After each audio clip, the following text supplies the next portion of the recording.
Today on MuggleCast, chapters 2 and 3 of Goblet of Fire. This week's episode is sponsored by Indeed. If you're hiring for your business on your own, you're as helpless as Voldemort without an adult body. You just need to breathe, take it easy, and keep it simple. If you're hiring, you need Indeed, and here's why. Indeed is an unbelievably powerful hiring platform, delivering 4 times more hires than all other job sites combined, according to Talent Nest 2019.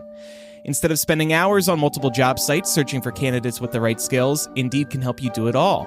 This is partly thanks to Instant Match, which gets you quality candidates the moment you sponsor a job. Their hiring platform does the hard work for you. They show you candidates whose resumes on Indeed fit your job description immediately after you post so you can hire faster. Even better, Indeed's the only job site where you only pay for applications that meet your must-have requirements. Join more than 3 million businesses worldwide that use Indeed to hire great talent fast. Start hiring now with a $75 sponsored job credit to upgrade your job post at Indeed.com/MuggleCast. Offer good for a limited time. Claim your $75 credit now at Indeed.com/MuggleCast. Just go to Indeed.com/MuggleCast and support the show by saying you heard about it on this podcast. Indeed.com/MuggleCast. Terms and conditions apply. Need to hire? You need Indeed.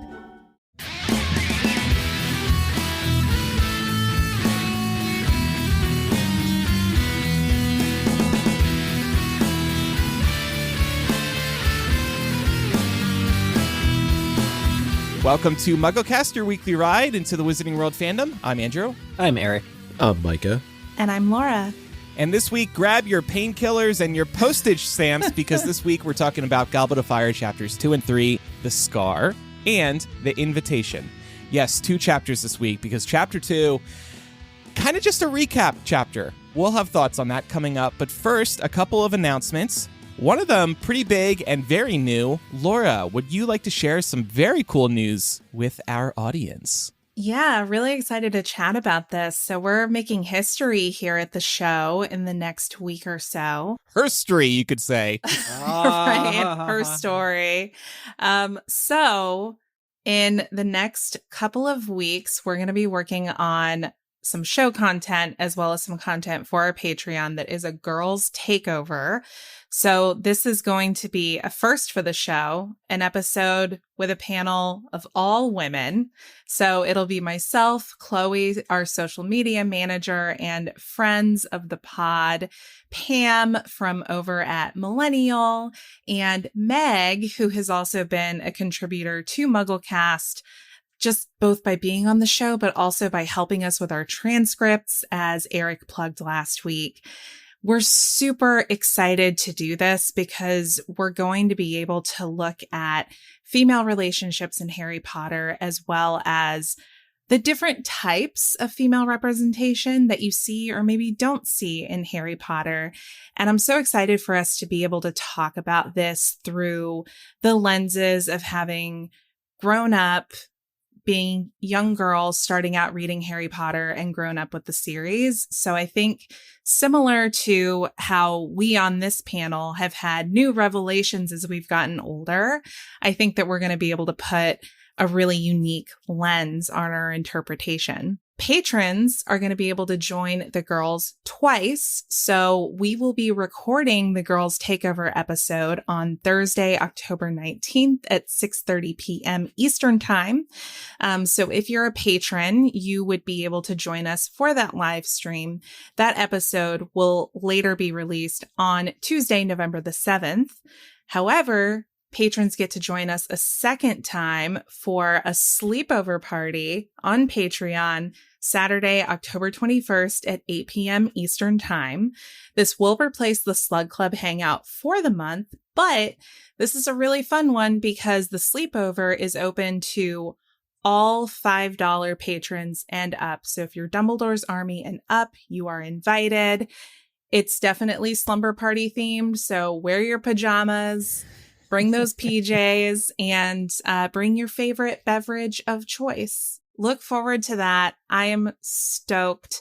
Want to be sure to give a plug to Chloe here. This was really her idea. And we're so fortunate to be able to have Pam and Meg joining us because they are members of the MuggleCast family. And it's just great to get us together as a panel. What I'm excited about is that unlike Fantastic Beasts 2, The Crimes of Grindelwald, this all-girls MuggleCast episode will likely pass the Bechdel test. Yes, I think it will. Actually, maybe that's a goal we can set, at least for a timed portion of the episode. It's women talking about women. Yes. That sounds awesome. I know. I agree. I'm not going to sit here and say that we're never, like, a male character's not going to come up in the scope of the conversation, but the focus definitely passes the Bechdel test. You're right, Eric. Where I thought, Eric, you were going is, just for me, like, what I love about it is I don't have to record that week. You get a week off. This is fantastic. No, but it's going to be great. Laura, can non-girls attend the sleepover party? Yes, everyone's invited. That's all patron. Okay. Yeah. But the girls MuggleCast, we can't show up. By design. I mean, you can listen live if you want. Yeah, you can be in the audience if you want. Okay, cool. You're welcome to be in the audience and sound off in the Discord. Nice. Yeah. No, I'm excited for it. This is going to be great. Yeah. So again, that'll be out for everybody Tuesday, November 7th, and we'll have more posts about that coming on social media. Speaking of special episodes of the show, Micah, we've got another special event coming up, right? Yeah, we just keep on hitting everybody with these fun things that we're doing. So Quizzage Live is going to be making its return on October the 28th. And given it's so close to Halloween, we're going to do a couple of segments that are focused on Halloween. So we're going to do Wizarding World Candy, and we're going to do some questions on James and Lily Potter, just given the significance of Halloween in their lives. But the main kind of crux of Quizzage this time around is going to be Owls edition. So make sure specifically that you study up on your charms, potions, defense against the dark arts, and transfiguration. And thank you in advance to Nicole H., who provided these questions for us. Cut down on a lot of the work that we have to do in advance, but we're really looking forward to it. This is something I know we've talked about. We kind of popularized it during the pandemic, but it's something that we know the listeners have really gotten to love, and we're excited to bring it back. And of course, there will be prizes. We always get a great turnout to these things. And also worth mentioning, all the previous Quizzitch Lives are on YouTube. You can still enjoy all of the work that went into our previous live trivia events and in preparation for this month's. Including a Halloween one. There's a Halloween one up there. So this is like a second Halloween Quizzitch, and they're a lot of fun for us to run as well. So we're all looking forward to that, and that'll be out for everybody on October 31st. But like Micah said, the event itself will be October 28th, and more details to come there as well. And lastly, a little show announcement. This is especially for patrons. MuggleCast live recordings are going to be moving to Thursdays beginning November 9th at 8 p.m. Eastern. That will be our new time, Thursdays, 8 p.m. Eastern. Episodes will still be out at the normal time the following week, but we're moving off the weekends. We're moving to prime time. We're going to be competing against Friends on NBC and Seinfeld and whatever. The Bachelor and Thursday Night Football, bro. Thursday Night Football. But yeah, just a little update there for patrons. And a reminder real quick, Laura mentioned it, Eric, but we now have transcripts rocking and rolling on the site, right? Yeah, we announced them last week, but already the most recent 4 episodes of MuggleCast all have transcripts that are published, so people are looking for it. Reason I mentioned this too is because we got some feedback on our commentary episode, our Goblet of Fire commentary episode. Happened to see a message come in going, "There's so much silence between when you guys talk. How am I supposed to listen to this?" And of course, we had to listen, the commentary goes along with the movie. You can't edit that to be shorter pauses or it won't align with the movie. So I say to that person, read the transcript. It's now online if you're interested. And everyone else who's never, ever complained about that, awesome. We love you more. Yeah, the commentary tracks are very much intended to be paired with the movie. We definitely acknowledge that you can't really listen to it without the movie. But that's why we do these few and far between. So yeah, well, that said, I thought that this particular commentary track was a loopy, fun, good time and is worth a read. Whew, that gin got to me pretty quick, I will say. It was the perfect intro to get into the Goblet of Fire chats that we are now having. Oh, and what a beautiful transition. So this week we're discussing chapters 2 and 3 of Goblet of Fire, the Scar, and the Invitation. And we are going to do 2 7-word summaries this week, and we're going to go back to one of Micah's ideas from a few months ago. It'll just be Eric and I doing this 7-word summary, and then Micah and Laura will take the next chapter. So you ready for this teamwork, Eric? Yes. Dumbledore. Sometimes Is on what? The beach relaxing. Wow. Okay. So good. I have no further comment. Good. All right. We did it. We summarized this chapter. Great job, guys. Yes, I guess you're right, Eric. Not much happens in this chapter. This is a recap chapter. It is a chapter, Eric, that if you had made it to, last week you were talking about how you read chapter 1 of Goblet of Fire and you hadn't read any other Harry Potter books and you were like, what is this? I'm out. If you had gotten to this chapter, maybe you would have continued reading the book. Do you think that's fair to say? It's really hard to say because this chapter then, the recap where we're like, oh, thank God there's no recap in this book.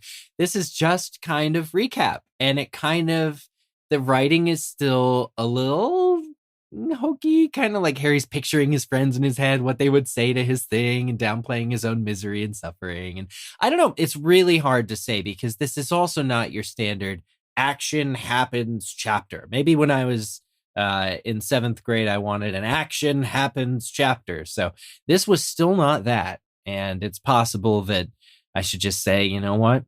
It wasn't for me in the year 2000. It wouldn't be until 2001 that I would like Harry Potter. Micah, I know you feel like this chapter is in line with something we've heard over the years. A bit. We've heard over the years that the author felt very rushed in terms of writing Goblet of Fire.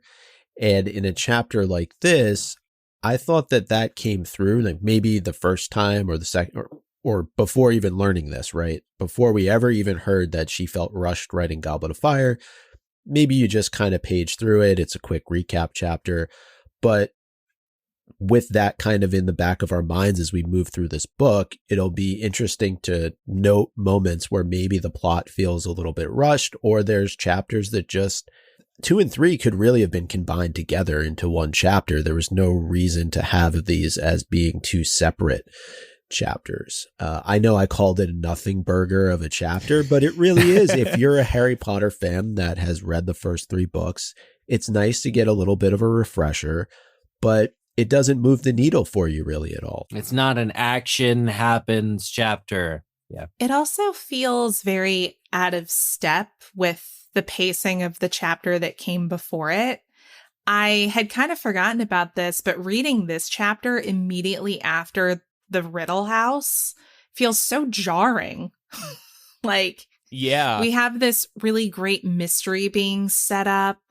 It's macabre and there's little breadcrumbs being dropped throughout and you're trying to figure out what everything means. And then it's like previously on Harry Potter.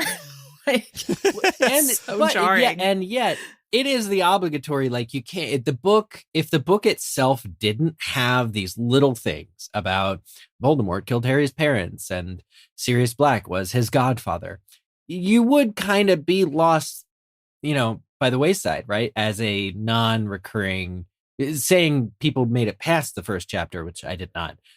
You kind of do need these little breadcrumbs, right? To understand the overall story.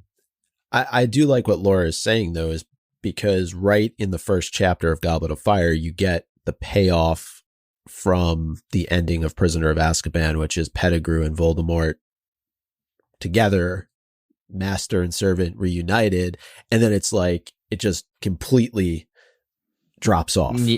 Yeah. And the action isn't there. But one of the things I went to an interview that the author did shortly after Goblet of Fire was released, and there's some interesting quotes here I thought we could talk about. She says, the first 3 books, my plan never failed me, but I should have put that plot under a microscope. I wrote what I thought was half the book, and huge gaping hole in the middle of the plot. She's referring to Goblet of Fire. I missed my deadline by 2 months, and the whole profile of the books got so much higher since the 3rd book, there was an edge of external pressure. Now, there's also the movies to consider here that are in development and how fast that she is writing in comparison to the movies being filmed and ultimately released. She had to keep up with that. Well, and I think also her publishers were probably pushing her as well. And I seem to recall that after this book, she started to work on her own timeline. She was like, I need to work on my own schedule. When it's done, it's done. And that's why we ended up seeing a 3-year wait between 4 and 5. Yeah, and I mean, if you think about it, even just the fact that the first 3 Harry Potter books came out a year from each other, and the 4th book did the same. The 4th book is twice as long, page count wise.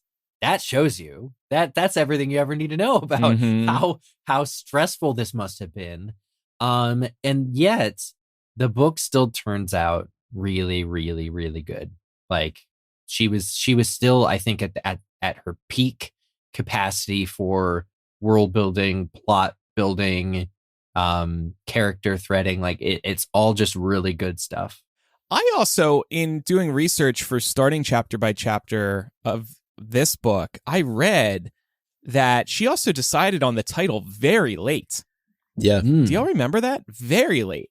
I do remember. Wasn't it the Doomspell tournament? Yeah. Yeah. Yeah. And then she changed it to Goblet of Fire. That speaks to the point that we're making here, that there was only a year in between 3 and 4, and how quick the turnaround was. Do you want to read this other quote too? Yeah, one other quote that came from this interview. This is more in direct reference to the plot hole that was mentioned in the previous quote. She says that I had to pull a character. There you go. The phantom character of Harry Potter. She was a Weasley cousin related to Ron Weasley, Harry's best friend. She served the same function that Rita Skeeter, a sleazy investigative journalist, now serves. Rita was always going to be in the book, but I built her up because I needed a kind of conduit for information outside of the school. Originally, this girl fulfilled this purpose. That would have been fun. Yeah. A Weasley cousin, like, funneling information in and out of Hogwarts, it sounds like. And am I remembering this correctly, that this Weasley cousin was supposed to have been a Slytherin? I don't remember this. That seems familiar. Yeah, I feel like I remember this being the case, which would have fit in really well with how Slytherins are being characterized at this point in time of writing these books. Oh, yeah. But it would have also been an interesting take to see a Slytherin Weasley. Well, turning back to the chapter now, it opens with Harry trying to recall what he had seen in his dream and his scar hurting. And as we said last episode, this was the first time he actually has a direct line of communication with Voldemort. It's definitely concerning, and we'll get into that in a second in terms of how Harry handles it from here.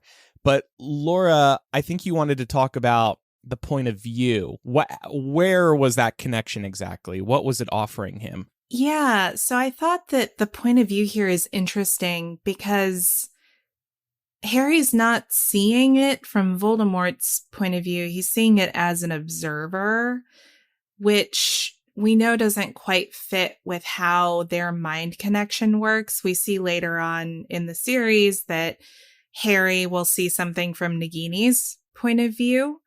There was at least once where he saw things from Voldemort's point of view, and he even distinctly remembered the feeling of uttering that cold, conniving laugh. But here, he's just kind of like he's like a fly on the wall. So I was wondering if this was just a case of this particular plot point not being fully fleshed out yet. Like the author was rushed. Yeah, like the author was rushed. Or also that like just the Horcrux mind connection between the two of them just wasn't fully fleshed out yet, that had not been fully conceived of yet. But you had an interesting headcanon, Micah. Well, you mentioned Nagini and how Harry sees things through her perspective, right? Probably the best example is in Order of the Phoenix, when he tells Dumbledore, no, I was the snake attacking Arthur Weasley. And I was curious if perhaps, as you mentioned in the last episode, Laura, Nagini is a narc in this particular moment. She could just be hanging out on the landing behind Frank Bryce, waiting for her moment to kind of slither into the room. Could Harry be seeing this through her perspective very early on, and he just doesn't know it? And I think it's a kind of mix of what we've all been talking about. Yeah. I don't think the Horcrux connection has been fully fleshed out, and we see it obviously in Order of the Phoenix. But yeah, I thought that could have been a cool theory to throw out there. Yeah. I love it. I love that. Yeah. Honestly, it's ambiguous who like where his point of view is coming from, enough that I think we can declare canon. Honestly, I love this. On what? All of it? Yeah, on Harry seeing this from Nagini's point of view, even though it's true, all of it. Because it talks about what the dark side force. It's all true. I declare canon. Ooh, sounds like Chicago out there. We have the example given in the book is that Harry has seen what Voldemort currently looks like.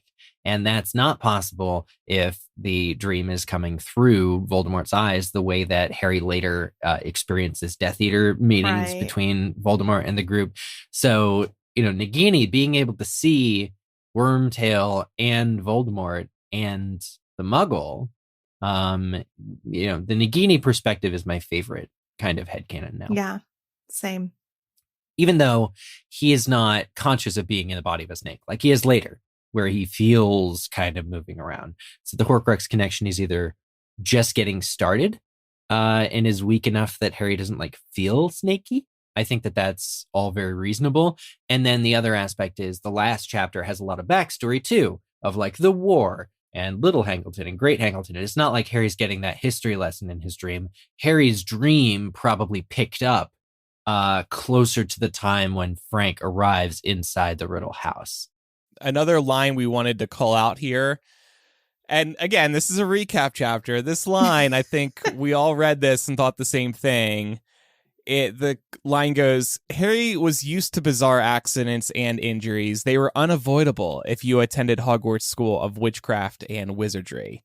Basically admitting, midway through the series, the whole school is a what? Starting to sound like a security nightmare. Security nightmare. This story is being told by a third person omniscient narrator, right? Who has access to all of Harry's thoughts and feelings. But it's very clear that there are points where the author's perspective comes through. And I think we see that in the next chapter, especially around some of the comments made about Dudley. Yeah. Where it's okay, so not only does Harry know this, but the author is acknowledging it too. Security nightmare. So then Harry starts wondering how Dumbledore, Ron, and Hermione would react to being informed that his scar was hurting. And he does think that Hermione and Ron would be concerned. And while he does suspect that Dumbledore is on a beach over the summer holidays, he doesn't think about how Albus would actually respond to the news that his scar was hurting. So I'm wondering, and we're dropping all the sound effects this morning, what if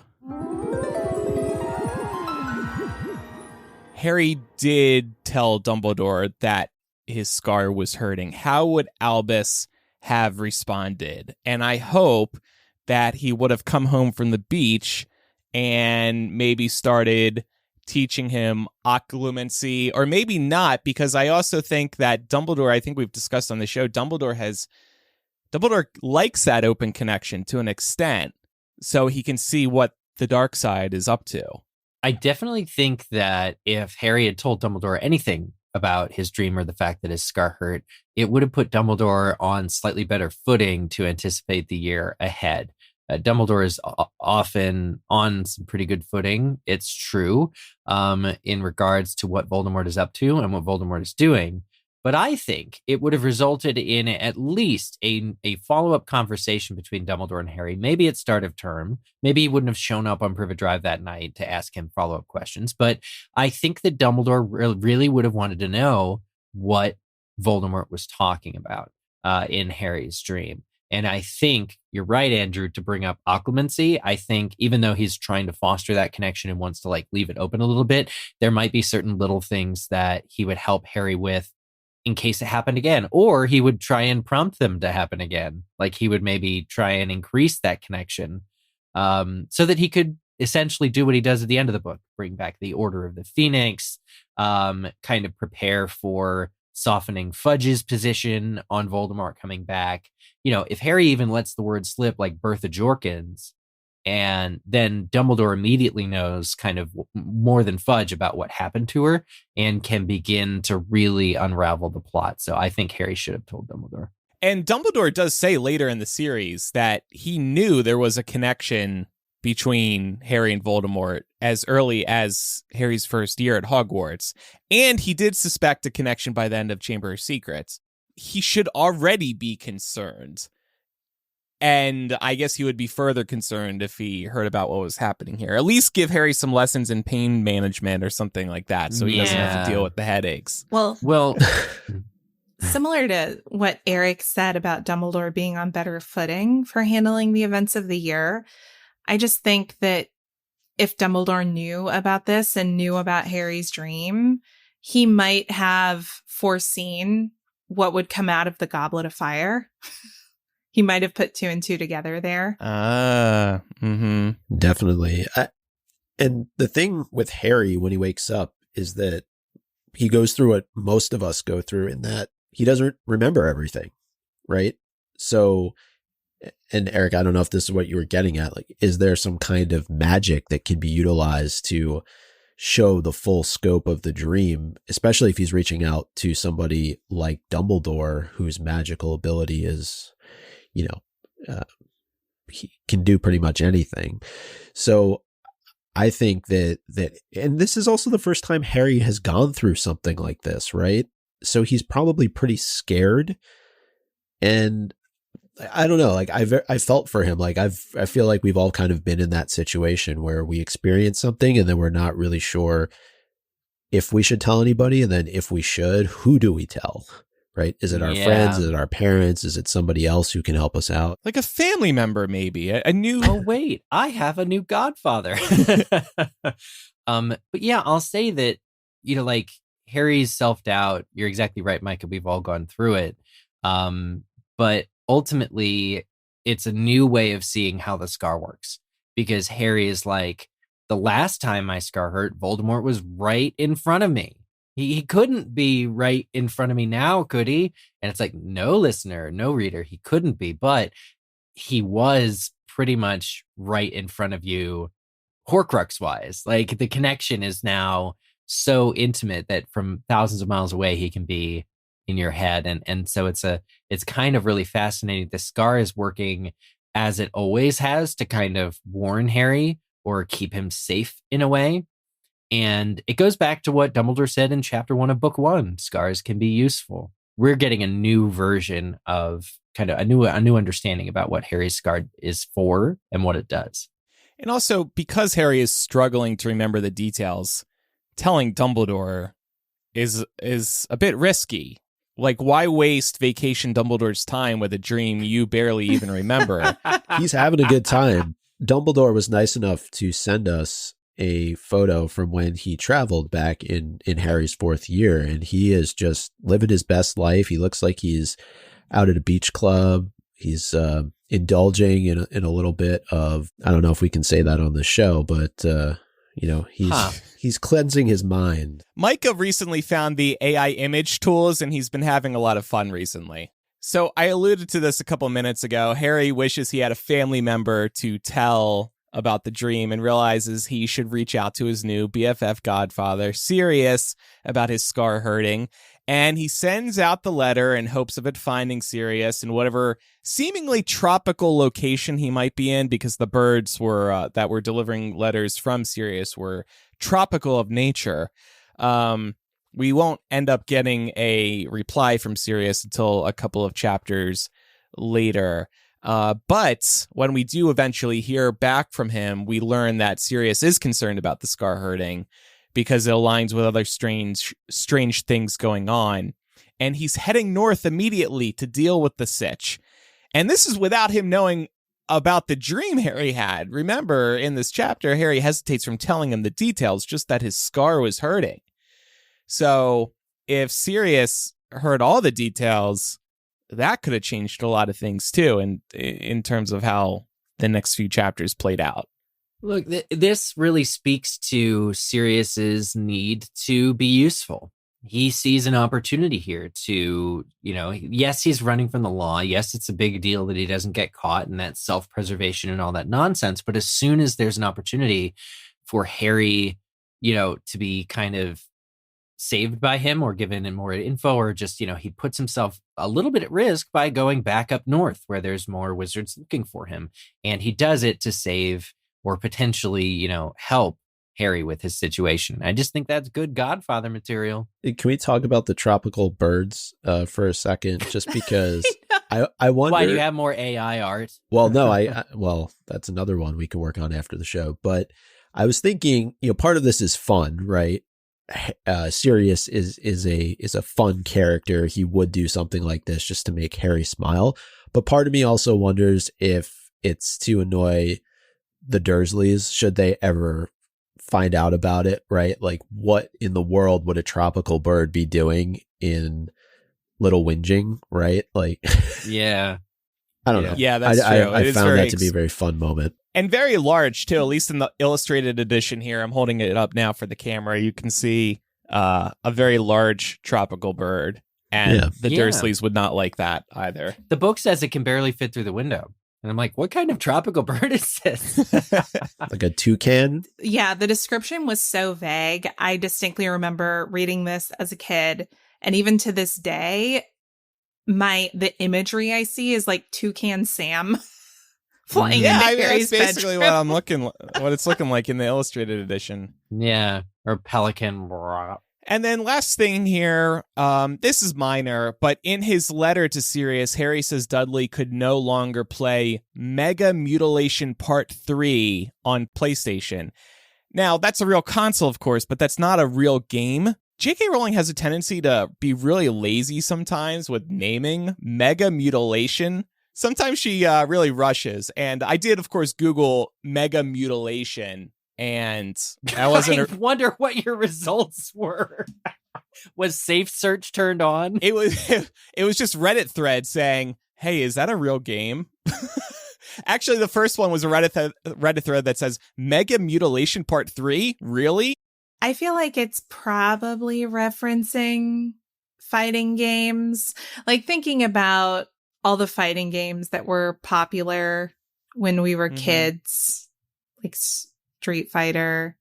I think, Kyle in the Discord is calling it out. Mortal Kombat would be maybe a closer connection. Like, I think this is probably riffing off of that and also meant as a commentary about Dudley, because of course he would want to play a game where he got to kill lots and lots of innocent bystanders.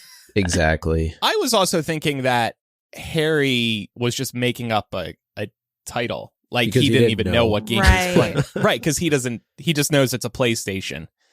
And Dudley wants to beat people up, like you two were saying, so Mega Mutilation Part 3. Kyle in our Discord is also bringing up, this is also one of the famous time errors in the series, because the PlayStation wasn't out in Europe yet in the time that this book was set, only in Japan. So he says you have to assume Vernon imported it for him, which does sound like something Vernon would do for his dear boy, his dear only child. All right, well, that is the chapter. And we'll get to chapter 3 in a moment. What a riveting chapter that was. We still had a good discussion about it. And you know what? We did. I'm in the mood to feel cozy after a nice cozy chapter like that. Oh, and wouldn't you know it? This week's episode is sponsored by MeUndies. Cozy up in style this fall with the unmatched comfort of MeUndies. MeUndies has the softest and most breathable underwear and loungewear that I've ever experienced. Whether you're on the grind during the work week or posted up on the couch watching Harry Potter movies, MeUndies is here to keep you comfy. Cloud-like comfort awaits you no matter what you buy thanks to their signature micro-modal fabric. It's as soft as a warm hug from your favorite sweater. It's breathable, stretchy, and oh so comfy, making it ideal for all-day wear. Plus, they have tons of great inner and outerwear options. In fact, MeUndies isn't just about underwear. Explore the lounge collection featuring cozy joggers, hoodies, onesies, and more. What's also great about MeUndies is they have style for everyone. From all black classics to fun seasonal prints and modern or geometric shapes, MeUndies has a wide range of cuts that'll fit your style. One last thing to love is their problem-free philosophy. Not happy with your first pair of undies? It's on MeUndies. So this really is a no-brainer, and I highly recommend you check them out. To get 25% off your first order plus free shipping, go to MeUndies.com/MuggleCast. That's MeUndies.com/MuggleCast for 25% off plus free shipping. MeUndies, comfort from the outside in. You know who could use some MeUndies? Who? Vernon Dursley. With a fun avocado toast print on them. Grapefruit. I can see it now. Grapefruit? Sure. Yeah, that's his breakfast of, well, not choice, but the breakfast that he is given now. Okay, so Micah, Laura, you ready for your 7-word summary? Yes. Duo edition. All right. Okay. One-on-one edition, let's call it. Here we go. Molly. Tries. 2. Save. Harry's.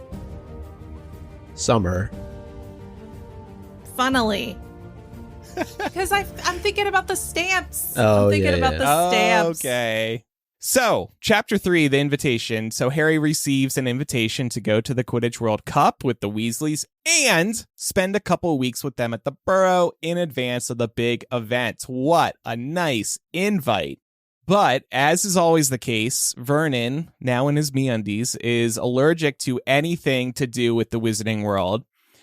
And when Harry pitches the invitation to Vernon, he replies, "How many times do I have to tell you not to mention that unnaturalness under my roof?" And reading this line, the way the Dursleys and Vernon in particular treats being a wizard just reeked to me of how a homophobic person reacts to an LGBTQ person or family member. It's just like, I don't want to hear it. I don't want to think it. I don't want it to even be implied or seen in any manner in this house. And it's a nice reminder to me that sometimes you need to find your own chosen family, like Harry does when he's viewed as an outcast. And obviously over at this point, Harry really does have his own chosen family, including the one he just received an invitation from.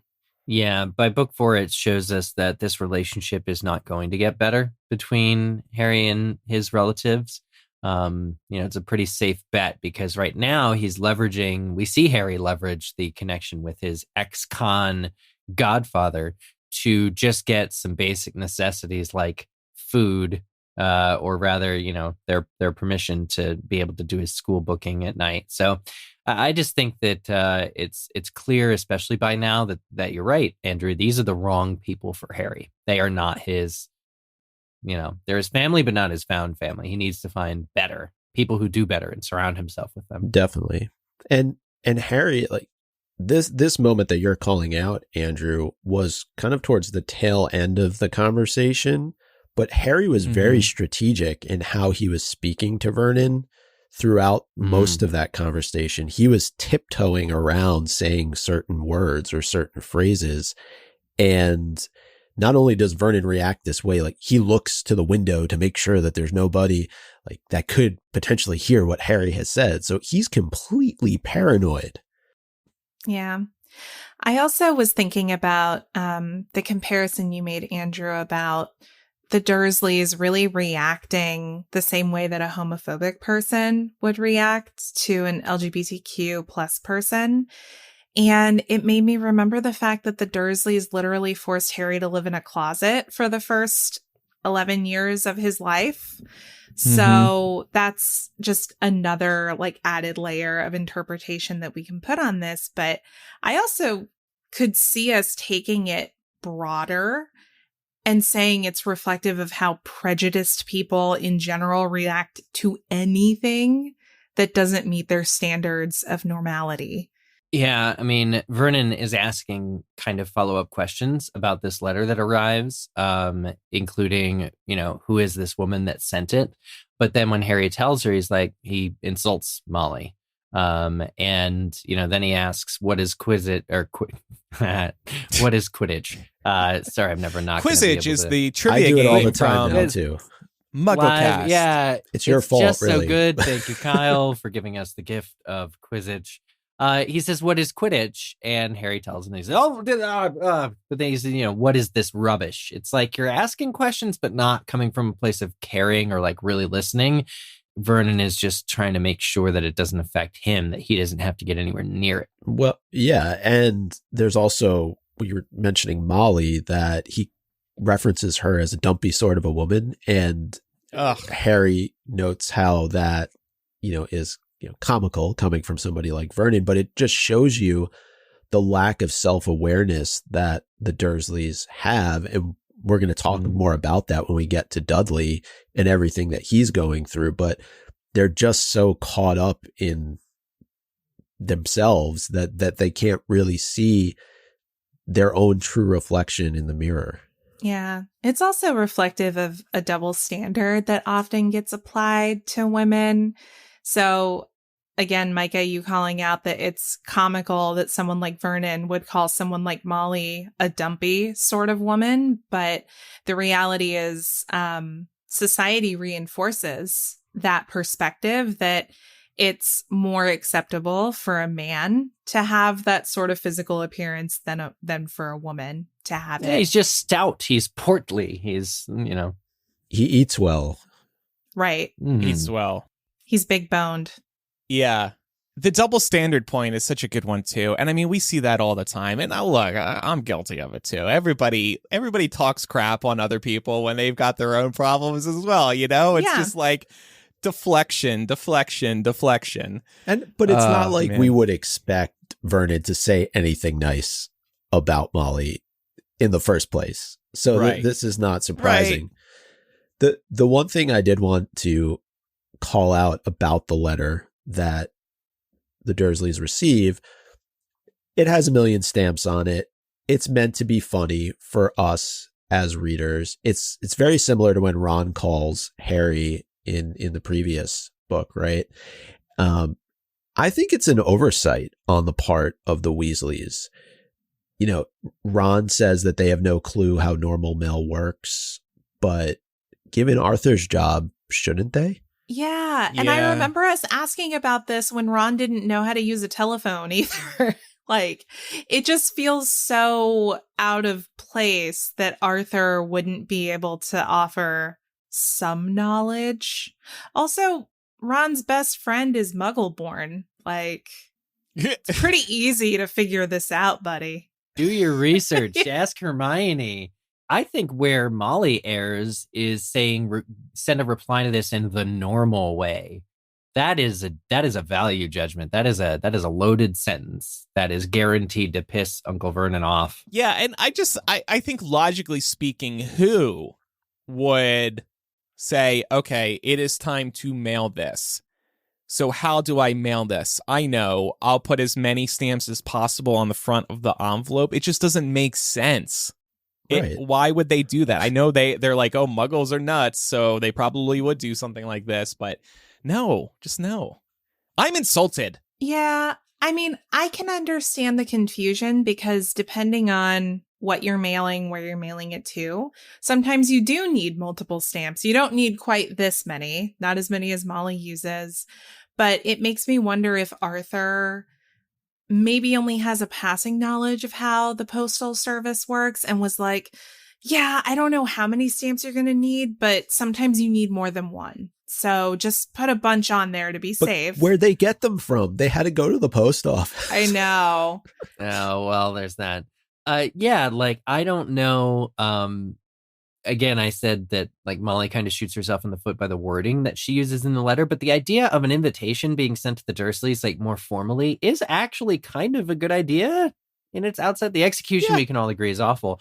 But think about it, like she's entreating them. She's like, hey, we love your nephew. We would love to invite him for this very special once in a lifetime event. Like it's a perfectly, in some levels, like polite and appropriate thing to have done. And you can't fault. Can you fault Vernon in this case? Like, if I were the mailman, I would think it was strange that it had all these stamps on it. Yeah, we got a kooky old grandma that doesn't know how to mail you a letter the right way. Right.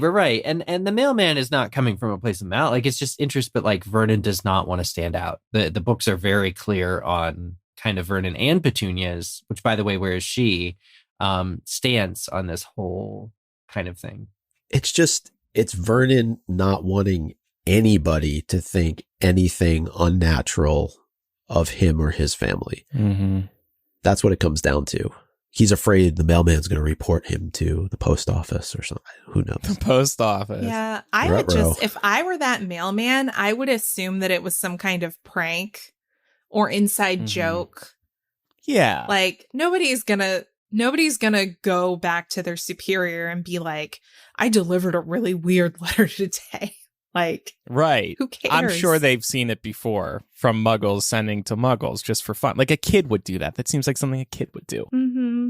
So as we read this chapter and Harry lays out, like Micah said, we did kind of jump ahead a little bit here.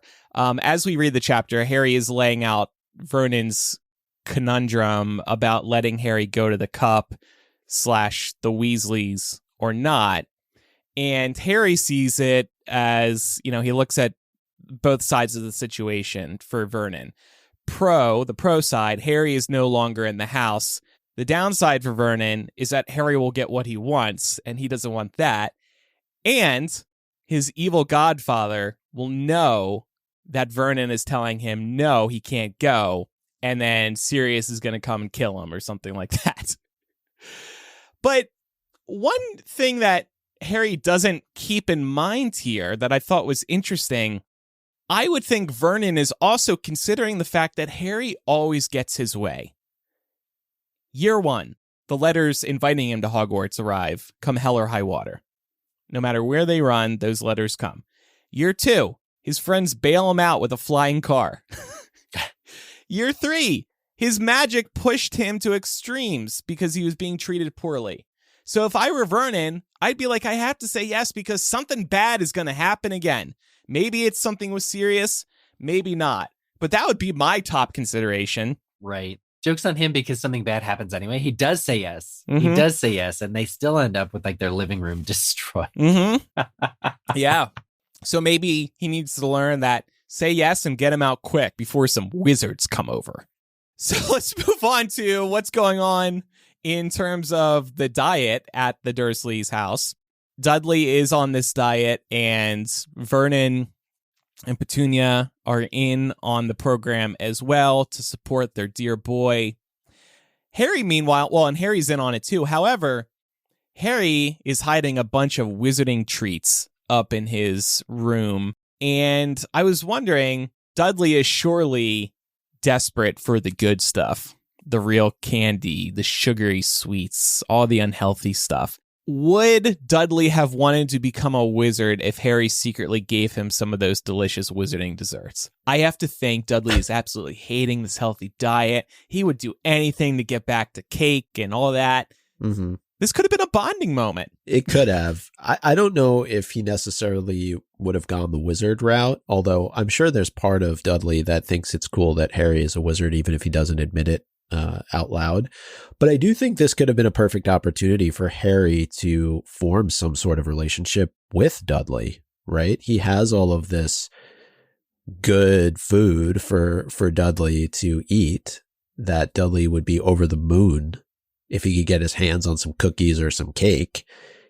But I think it's also how Dudley has treated Harry over the years, and he doesn't want any of it. I think that there's a great non-zero possibility that Dudley would have seen Harry having sweets and turned him in for good favor to the other Dursleys, because remember, one of the few things, I know what a narc thing to do, he's worse than Nagini, but like the one of the only things that keeps Dudley sane during this time is that Petunia is starving Harry even more by giving him a smaller grapefruit wedge, for breakfast or lunch or whatever it is. So I think that Dudley's been raised to think of himself as better than, and so he would take whatever Harry could offer, but then immediately turn him in, or still find some way to not be 100% doing of the right thing. If Harry were to confide in Dudley that he has this, secret birthday cake. I think the Dursleys would have rewarded him with a sweet for reporting the sweets. An eye for an eye. Ooh. I think Dudley would have stolen all of Harry's treats and told Harry, go and tell my parents whatever you want. Who do you think they're going to believe? You or me? Because if Harry went to the Dursleys and was like, I had all this great birthday cake, he took all of it, and he's like hiding it and like stuffing it down his throat, he would just have to be like, no, I didn't do that, Mummy. Like, why would I do that? And Petunia would be like, oh, my little Diddy Dudleykins, like, you would never do that. So they would probably punish Harry in some way by like locking him in his bedroom or throwing him back in the cupboard under the stairs. I just don't see this not backfiring on Harry. It would have been an interesting test run for Harry to just kind of leave Hagrid's rock cakes outside of Dudley's room and see what happened. But I love that Harry does this. Like, he sends out an APB for cake and food to be sent to him from all of his friends all over the world. Help me. Yeah. But I'm curious, what is it? Like, we talk about how poorly Harry is treated. You mentioned the smaller grapefruit wedge, but I'm just envisioning this kid going back to his room, closing the door, opening the floorboard, taking cake and whatever else he has there out to eat at 14 years old just so he can nourish himself properly. Like, it's a very sad set of circumstances. Floor cake. Delicious. Who doesn't want a piece of floor cake right now? Well, I have a question about this floor cake. How are all of these perishable food items lasting so long? It's noted that Harry literally receives 4 birthday cakes in response to his plea for help. And he's storing them. First of all, how big is this floorboard that he's storing 4 birthday cakes and a host of other treats under there? But also, how long is this food lasting? And it made me wonder, is there some kind of charm to preserve food for extended periods of time so that wizards don't have to worry about their food going bad? There probably is, so. But Harry can't perform that charm. It would have had, because, that'll flag the ministry. But other people were making them, so. Well, right. So he would have had to say, send me, stuff and make sure that it can last a while, that kind of thing. Because I can go through 4 birthday cakes pretty quickly. I think it's like before it expires. I've had to do that before. But do you keep them under your floorboard is the question. No, and that's the other thing. Look, there's spiders and all sorts of friends that could come and eat that cake as well. How do you keep it? Oh, there were spiders in Harry's cupboard. I know. Muggles have unfortunately perfected the art of preservatives. And I'm sure wizards could do something similar as well. But I don't know. I was reading about him keeping cake and stuff underneath the floorboards. And I was like, do you want ants? Because that's how you get ants, man. Or can you give us some tips so that we can do that too?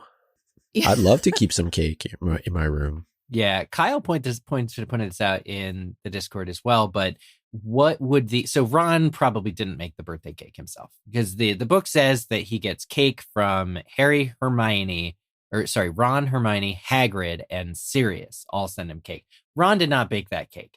So what did it, maybe he did. Maybe people are saying this is Ron assassination, but what would the request have looked like to Molly for Ron to be like, Harry is asking us to send food?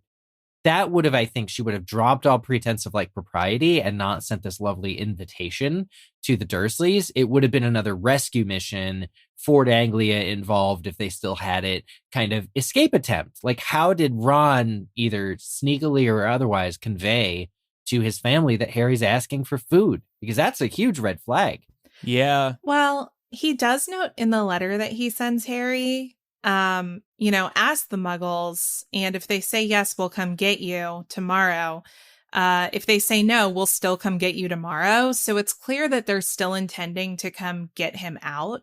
But I think after the events of 2 summers ago, Molly has taken the lead on planning this because she does not want her children to be breaking any laws to do this like they did a couple years ago. Yeah. And Molly did send meat pies as well. So that's clear. Yeah. She did. While we're talking about food, though, I just want to call out as well that Dudley's diet is very reflective of the toxic diet culture of the 1990s. A quarter of a grapefruit is not sufficient nutrition for anyone. Yeah. If I'm trying to defend the writing choice at the time, it's to take a comical perspective on it. It's exaggerated for comedic purposes, but yes. And I think there's been criticism, especially as time has gone on, that the author was being fat phobic at times in this series with how she describes the Dursleys. Yeah, and I agree with that, but I actually don't think this is fat phobic. I feel like this is a commentary on diet culture of the time, as I said, because there are legitimately, you can look it up, there are diets that have in the past, and in some cases still do, suggest these types of extreme measures that are not sustainable in the long term. And it just reminded me of a lot of the commercial advertisement that we saw around, lose weight quick diets, flash diets, and the kinds of extreme measures that people were encouraged to go to drop weight quickly. And that's what's being put on Dudley here, right? Because the Dursleys aren't educated about the right way to do this and the healthy way to do this. So they're just trying to do it quick. I think all of us can still visualize the magazine covers at the food store checkout aisles. Yep. The promises they were making. Yeah, and still lose do. 10 pounds in 30 days type stuff. Yeah, exactly. I will say there is no reference, at least in this chapter, about Dudley engaging in any physical activity, which would help certainly with a lot of what he's dealing with. I will say, although Laura said that particular thing was not fat shaming or fat phobic, there is a lot in this chapter that is fat shaming and fat phobic. But it may actually be the worst offender of every chapter in the Harry Potter books to be fat shaming. The level of comparisons that the narrator is drawing are really offensive to reread. And it's just pretty egregious looking back on it. Like, wow, she actually just compared Dudley's weight to that of a baby killer whale. Like, really? How does Harry know what a baby killer whale weighs like? It's just for effect. And the fact that the school doesn't have a uniform big enough for him, right? That's also brought up in this chapter. Mm-hmm. And that's why the school nurse makes the recommendation to Petunia. It's just something to be going on with the Dursleys, something that they are engaged with so as to not to give Harry their full attention. But it's unfortunate kind of reading it back going, ooh. Yeah. And there's that whole weird comment about Dudley had finally achieved what he had been threatening to do since he was 3 years old. Become taller than he was wide. Or wider than he was. Or the opposite, becoming wider than he was tall, or as wide as he was tall. And it's like, what 3-year-old is threatening to do that? It was definitely an interesting choice. Yeah, and I think we can apply what we've talked about as it relates to a lot of other characters to Dudley, in that he's a condition of Petunia and Vernon, right? He's a reflection of how he's being raised. And I think we see multiple times in this series how Petunia is just in complete denial about her son. And I wonder if she's looking across the table and making comparisons to Harry, maybe much like her parents made comparisons between her and Lily. I think there's definitely something that is going on psychologically with her, where she is just giving anything and everything to her son that he wants when he wants it, regardless of whether or not it's healthy for him. And that's both physical and mental health. I do want to ask why Petunia was not present for the discussion about the letter, because they clearly dine together as a family. But, you know, Petunia, who would normally have a vested interest in kind of keeping out of sight of the neighbors, is not present at all. Vernon handles the confrontation with Harry entirely on his own. And my theory about this, I want to know your guys' thoughts, is that it might actually speak to a fracture in their relationship, that perhaps this diet that Petunia and Vernon are on is making it so that they're not spending so much time together, that they're actually going to like different rooms in the house, which we've never seen before. The idea that, you know, Petunia is leading this charge and they have different ideas about how to raise Dudley, which I think is hinted at. What do we think? You know, do we think there's some weight to that theory? I think so. I've always just kind of seen Petunia as taking a back seat here too when it comes to the decisions around Harry. But I do like that theory. I'm sure this diet program isn't the best for a relationship in this house. I do like your point about Petunia kind of like checking out, almost like for her own mental health. Like, I can't deal with the boy, Vernon. Well, yeah, and because we know eventually that Petunia was jealous of Lily, so like, you know, she also takes a back seat for that reason, because she would probably be more lenient towards Harry, I think. Do we make anything of the grapefruit? Do you think it's symbolic in any way? Whoa. What? Micah with the deep questions. In what way? Cleansing. Have you researched grapefruit or something? I don't know. It's generally more of a tart, sour type of food. It's not a fan favorite food. Like the Dursleys. Well, I love grapefruit.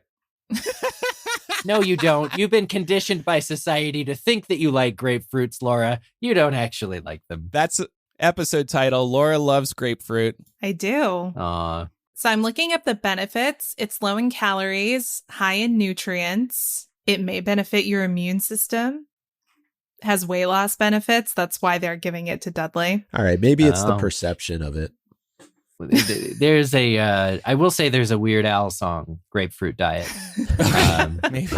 You got to listen to it. So a couple of smaller notes here. Pig makes his debut. Ron's new owl. A scrawny little fella. I love him. I think he's so cute. Well, yeah. Mike, didn't he show up at the end of Prisoner of Azkaban, or am I making this up? Yeah, he did. He did. Was he named at the time? No. He wasn't named. Okay. But why does Harry act like he's never met him before? That's a great... Maybe he's in worse shape. That's a great question, actually. No. Harry is acting like he's seeing this thing for the first time, but the whole, like, remember Ron takes him and lets Crookshanks sniff him? Mm-hmm. It definitely was at the end of the last book. So, yeah. Look, sometimes you forget somebody or some creature. It happens. There are certain things in these last two chapters where it's like Harry all of a sudden just forgets everything that he knew about the wizarding world. Like, he literally is like, oh God, I wish I had someone like a parent. And then it's like, eureka, I have a godfather. Like, so there is a lot of that going on, and it's all in the service of giving that recap so that someone who didn't read the first 3 books isn't completely lost. Yeah. I'm sure that was a requirement by the editor.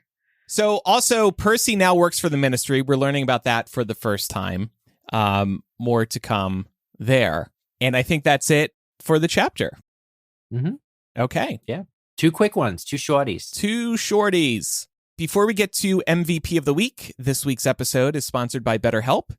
Do you ever feel like your brain is getting in its own way? Like you know what you should do, what's good for you, but you just can't do it? Maybe because doing the right thing is tough. The Dumbledore line, we must choose between what is right and what is easy, comes to mind for me when I think about our brains getting in our way.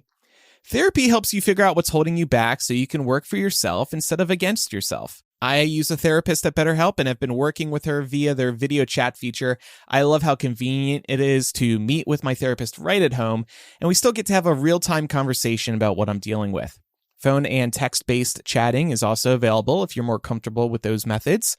However, I would recommend the video method for the most effective communication.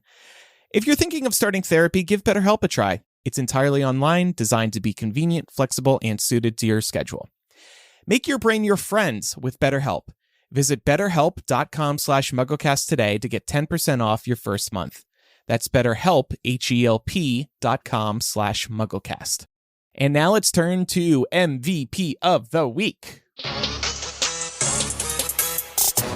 And I'm going to give it to the Weasley Super Kind Invite. I just love it. Not only is it an invite to the Quidditch World Cup, but also an invite to their house. Oh, so nice. I am giving mine to Sirius Black, hello, because he stopped what he was doing, lounging on some beach somewhere in a tropical climate, and gathered the ingredients to make Harry a killer birthday cake.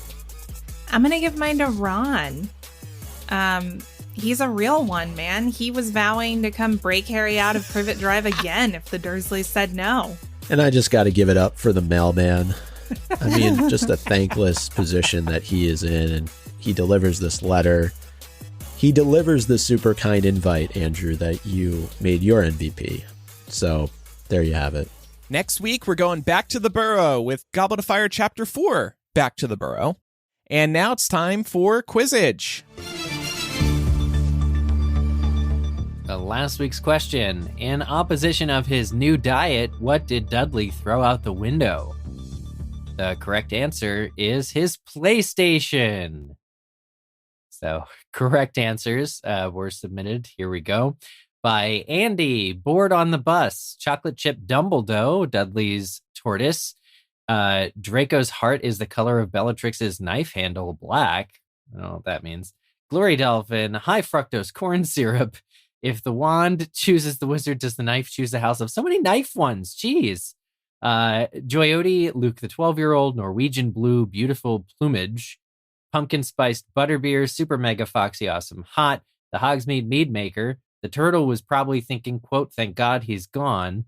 And time-traveling Dudley, who has at least learned not to throw tortoises.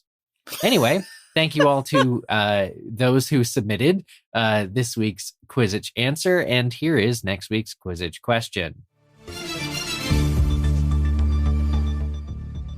What does Arthur Weasley ask Dudley Dursley? Ooh. The two are meeting next chapter. Ooh, meeting of the minds. Such a fun chapter. It's a good chapter coming up next week. So we're taking submissions over on the Quizzitch forum on the MuggleCast website. Visit mugglecast.com/Quizzitch or click on Quizzitch from the main nav. One thing I just wanted to say about this particular moment, it goes back to a lot of what we were talking about during the episode. The fact that Dudley can take something of value like his PlayStation and just throw it out the window like it's nothing. It speaks to the character of the Dursley family overall. It's like, this is a high-priced item that I'm sure any child would love to have, and Dudley is just throwing it out the window like it's nothing. Definitely. You know how hard it was to get the new PlayStation 5 a couple years ago? Mm-hmm. I would never throw that out the window. Or get the regular PlayStation a couple years early. Right. Imported. I just think about how my parents would have reacted if I threw an expensive electronic out the window. It would not have been pretty. I'd say you'd be eating grapefruit for a week, but you like grapefruit. I do so like you'd be eating grapefruit. something you That don't would like. be a punishment. Yeah, at they all. wouldn't let me have grapefruit. They'd be like, no grapefruit for you. I wonder if Mrs. Fig took it and she was just playing that game that he's not allowed to play anymore. Oh, that'd Do you be think- fun. Do you think she's a gamer? 3. She seems like a gamer. Probably not. No? I bet she is an Apple Podcast user, and for just $2.99 a month, she can receive ad-free and early access to MuggleCast right within the Apple Podcast app. That's a great deal. Patreon does offer more benefits, but if you'd prefer to support us right within the Apple Podcast app, there is an offer for you. Just tap it in the show and you'll see the subscribe button, plus a free trial is available, as is an annual subscription. We also have free trials and annual subscriptions on the Patreon. You can sign up today and get access to bonus MuggleCast installments, our live streams, our planning docs, monthly Slug Club hangouts, or this month we've got the super fun girls sleepover party. So lots of benefits for you to enjoy on our Patreon. We couldn't do this without you, so thank you. If you're enjoying MuggleCast and think other Muggles would too, tell a friend about the show. And we'd also appreciate if you left us a review in your favorite podcast app. And we love reading those reviews too. They warm our hearts. Thank you in advance for leaving a review. And last but not least, don't forget to follow us on social media. You definitely want to do that if you're not already, because you got to keep on top of these exciting announcements that we have, like the girls episode and Quizzitch Live. We'll have more details there as they approach. We are MuggleCast everywhere. Instagram, Facebook, Twitter, TikTok, Threads. That's everywhere for us. Sorry, we're not on Snapchat. And LinkedIn. We're on YouTube. Thanks, everybody, for listening. I'm Andrew. I'm Eric. I'm Micah. And I'm Laura. Thanks for listening. Bye, everybody. Bye. Bye.